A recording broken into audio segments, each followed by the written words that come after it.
Praise the lord. యేసుక్రీస్తు రక్తము వలన ప్రోక్షింపబడుటకును ఏర్పరచబడిన మీకు కృపయు సమాధానము విస్తరిల్లునుగాక, శుభము కలుగునుగాక. ఈ దినపు యేసయ్య జీవపు మాట 68వ కీర్తన 19వ చరణం. అనుదినము ఆయన మా భారము భరించుచున్నాడు.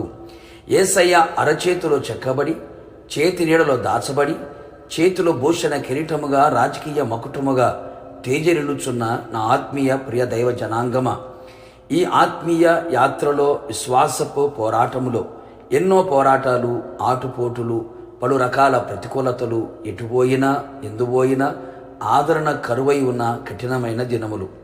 మరొక వైపు కుటుంబ పరిస్థితులు కృంగదీయచు ఉండగా భారము భరించలేక నలిగిపోతూ కృంగిపోతూ, బలహీన పరిస్థితిలో ఏమీ చేయలేక ఎటు వెళ్లాలో దిక్కు తోచక మరణకరమైన పరిస్థితులు దరిచేరుచుండగా అపవాది ఆగడాలకు అంతు లేకుండా విరుచుకుపడుచు ఉండగా వెక్కి వెక్కి ఏడుస్తూ నిలిచితివా?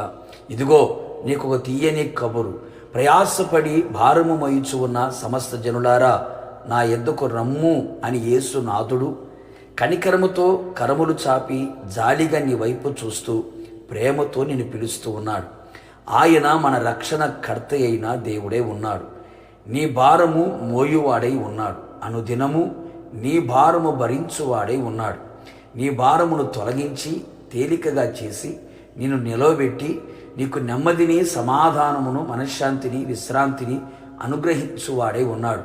నిజమే ప్రియులారా, నీ మీద ఉంచబడిన నీవు మోయుచున్న ఎలాంటి భారమైన, పాపపు భారమైన, కరువు భారమైన, పనుల భారమైన, వ్యాధుల భారమైన, ఆర్థిక భారమైన, శత్రువుల భారమైన, అపరాధ భారమైన, ఎలాంటి భరించలేని, మోయలేని భారములు ఎవడునూ నిన్ను కట్టుకున్నవారు, కడుపున పుట్టినవారు, తోడబుట్టినవారు, నీ స్నేహితులు, నీ బంధువులు, నీవు ప్రేమించిన వారు, ఇష్టపడిన వారు నీ భారము మోయకపోయినా నీ భారము యేసయ్య మీదనే మోపుము. ఆయనే నిన్ను ఆదుకొనును. నీ పనుల భారము యెహోవా మీద ఉంచుము. అప్పుడు నీ ఉద్దేశములన్నీ సఫలమగును. ఎవరికి చెప్పుకున్నా, ఎవరి చెంతకు చేరినా నిష్ప్రయోజనమే కదా. యేసయ్య పాదాల చెంతకు చేరుము. కన్నీళ్లతో ఆయన పాద సన్నిధిలో నిలువుము. ఆయనే దిక్కుగా ఎంచుము. ఆయన వైపు చేతులు చాపి అర్జించుము. ఆయన వైపు కన్నులెత్తి నీ మనస్సు ఆయన మీద ఆనుకొని ఆధారపడుము.